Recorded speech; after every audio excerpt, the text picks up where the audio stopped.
saw myself laying in this bed of rocks,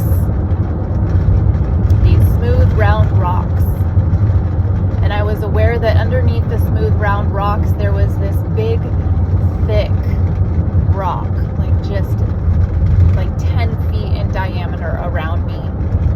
And I had laid in this bed of rocks, and this big giant rock underneath those rocks for so long that there was a groove where I was laying. And I just cried. Ugly cry, snot and all, dripping, it's beautiful.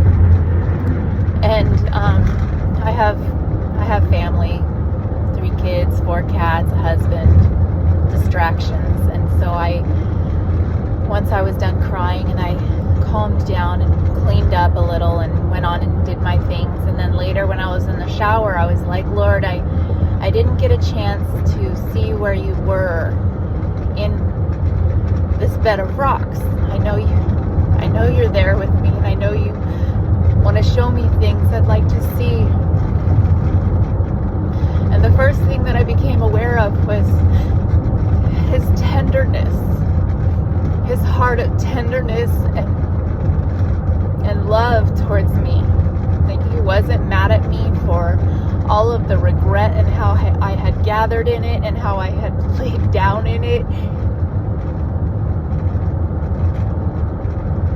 for wanting to just give up, because there was so many broken dreams and brokenness and desires that had died, and I just had lost hope. He was so tender-hearted towards me, and he loved me so much. And I just was overcome by that for a while and just sort of let that wash over me. And then a little while later, I was like, what else, Lord? Is there anything else that you want to show me that I hadn't been aware of before? Anything that I hadn't wanted to allow myself to see? Because I have a tendency to overlook his goodness in areas of my heart or my life because it doesn't look the way that I want it to look or think it should look, at those expectations. And then I saw these flowers that just sort of sprung up through the cracks of the rocks all around. And I was like, wow, they're so beautiful. And some of these are like full grown and they're just beautiful. And some of them were just seeds, and some of them were just sprouting, and some of them were still just kind of growing, hadn't budded yet. And I was just like, that's so beautiful, Lord, to see the fruit happening already. Like, thank you for your help in this. And then he said,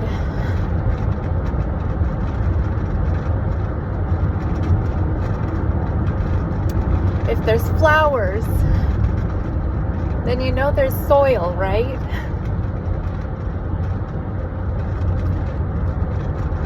I was like, wow. And I was overcome by that. Because I thought it was all rocks. That was all I could see, was just the rocks and the hardness of it all. And then he said, where there's flowers and there's soil, where there's life growing, you know there's water, right? And he showed me like this little brook, water flowing. And I was just like, wow, rivers of living water in this place of hardness and brokenness.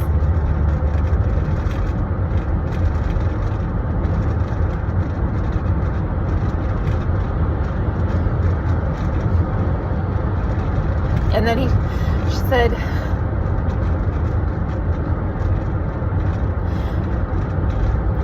he reminded me of the Grand Canyon.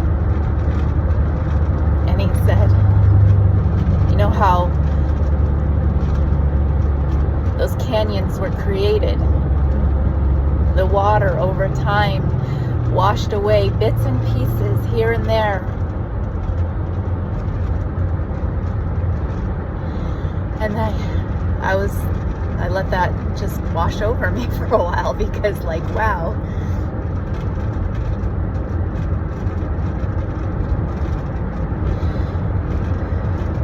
And he said, you're in a season of acceleration.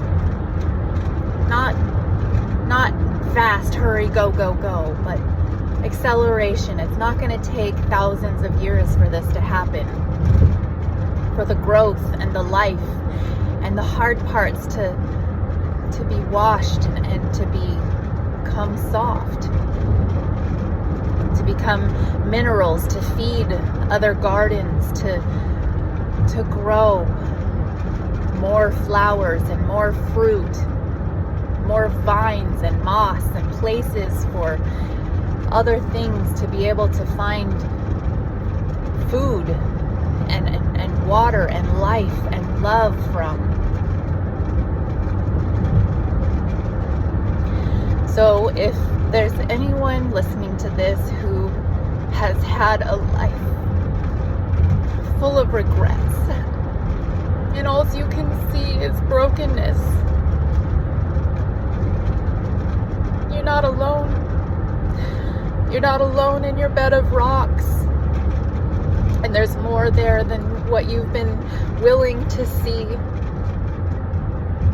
Will you trust him? Will you let him show you where his goodness really is for you?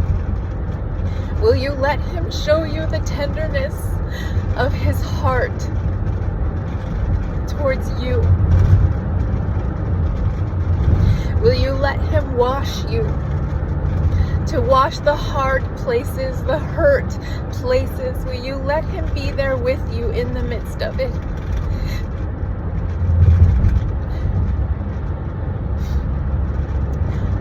I learned about this scripture, 2 Timothy 2:13,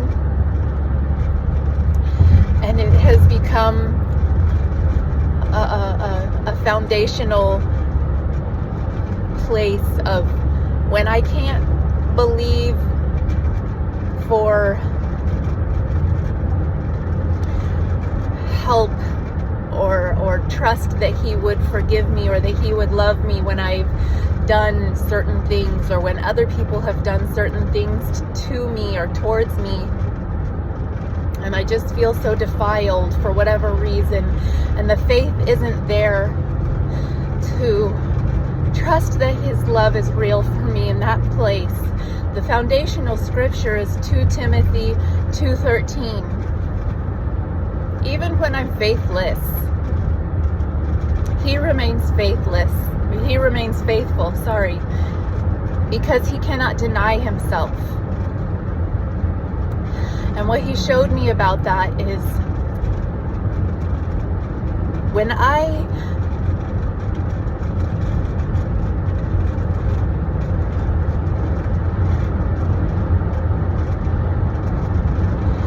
don't think I am strong enough, the strength of heart isn't there to trust him that he really does love me in those places,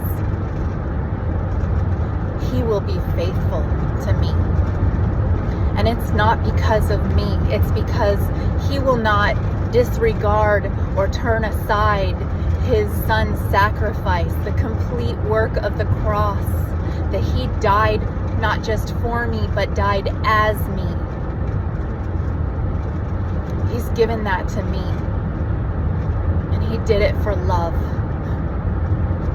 True love, not conditional love, but unconditional love, because his son did a complete work on the cross. So when I have a hard time receiving or trusting that his love is real for me because of XYZ, I can believe and trust that his love for me will never fail, because his son did a complete work, and I get to receive that as my inheritance, because he's faithful even when I'm not. And I pray that anyone who is in a place like this, that their hearts would be willing and able to receive, that they would be willing and able to see the garden that's growing amidst the rocks, the water that's flowing amidst the rocks, the acceleration that's happening because you're made for such a time as this. Don't sell your story or yourself short. You are beautiful. And you're beautiful because you're His creation. And you're beautiful because of His love for you. Blessings to you.